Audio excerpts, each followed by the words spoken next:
Hi, I'm Johnny, and in this little video I'm going to show you how to re-stretch and measure a painting. The first part is me just measuring it, and here we go. Now I'm measuring a painting by myself, so there are certain things I have to do. I have my table here. This is a wood table. What I'm going to do is secure part of the painting to the table. And what the next thing I'm going to do is I got to figure out how much movement is in this painting. So simply spoken, I'm going to take my tape measure and I'm going to put it on the corner. Now as you noticed, I have the painting face down. So basically I'm measuring the painting from the indentations from the stretcher. And this is how I know I can get it perfect. So I take my end, I'm going to put it on the painting. And what I do, the reason I put the staples there is I'm just sort of just going to pull on it because I just want to get an idea how much it's going to pull. So this is measuring out to 63 3/4. Now this is just one side of the painting. When you measure a painting, you're going to measure right, you're going to measure center, and you're going to measure left. A lot of times the center of the painting might be smaller, and what we call that is the hourglass effect, because sometimes the crossbar isn't strong enough to keep the painting perfect.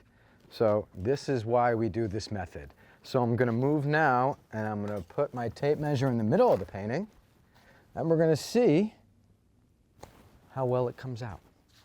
So we had it at 63 3/4. Now this is measuring only to 63 5/8, so I have to use the smallest dimension. And this is pretty normal, the hourglass effect. I'm going to go to the other side just to make sure, but if I had to take a guess, this side will probably be 63 3/4. Now I'm going to pull on it, like so. And yes, it's measuring 63 1/4. So we have to take the smallest dimension, so it's going to be 63 5/8. So basically this was with the grain, and this way is against the grain. I can just tell by the material. So I'm going to put this right there, come over here, and basically it's measuring out to 51. This one, and we're going to go again in the middle, just making sure. And this is measuring out to 51. That's pretty normal. And this is measuring out to 51 1/8. Let's just make sure that we have the measurements right.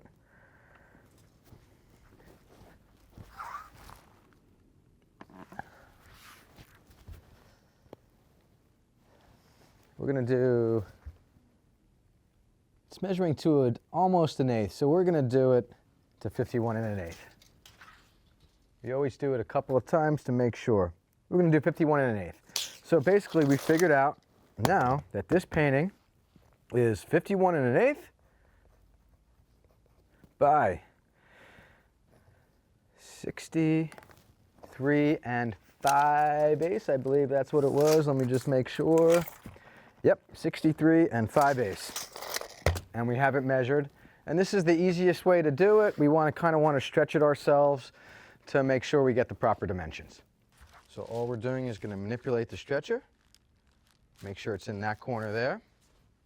We're going to come over here, make sure it's right in that corner there, and we're going to basically move about the painting to make sure all four corners are set in the indentation.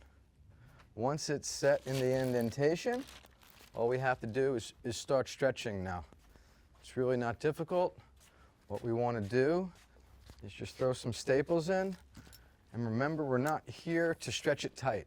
We're here to stretch it and get it on the bars, and we'll let the keys do the tightening for us.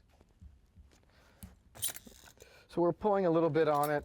We're not really pulling it tight because all we're trying to do is just make sure this area of the painting is tight on the bar. Go to the other side, opposite for our second staple. Again, we're coming over here. We're just pulling a little bit to make sure it stays in the indentation. putting a staple in, so be it. Third staple again on the opposite side, making sure the stretcher is in the indentation, pulling on it just a little bit. We're not trying to make it tight, because the only thing that'll do is possibly crack the painting. Again, what I do is I kind of lift it up to make sure it's in the indentation. And you can see the indentation right there. The stretcher's falling right in it. I'm just going to pull this over. I'm just going to pull a very little bit, just to make it a little tension. And then we're done there. The whole point of this pulling is just so there aren't waves when I stretch. And now I'm going to go in and just stretch this side. Very simple. It's not hard.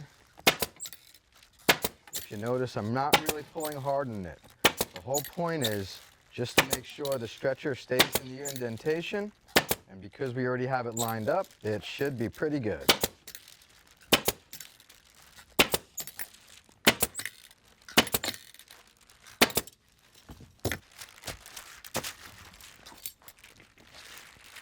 Now I'm just going to flip the painting over, and we're going to do the opposite side.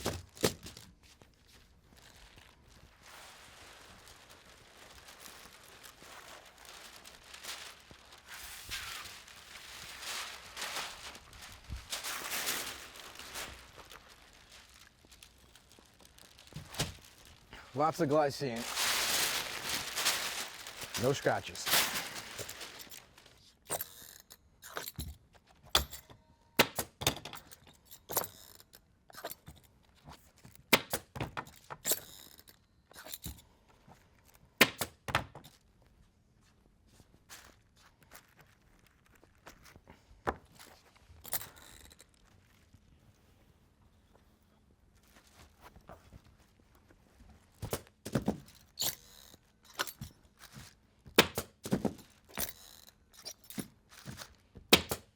Get to the corner,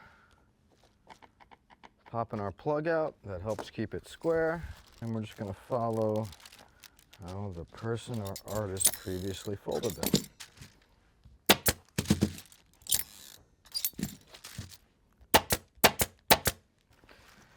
And the last fold. All right.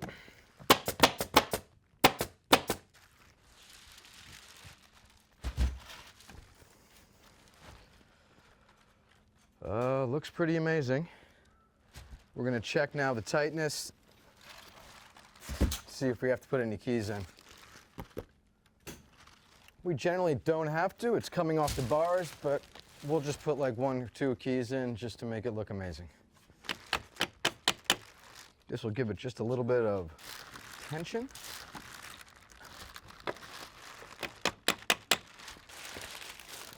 And we're done. Voila.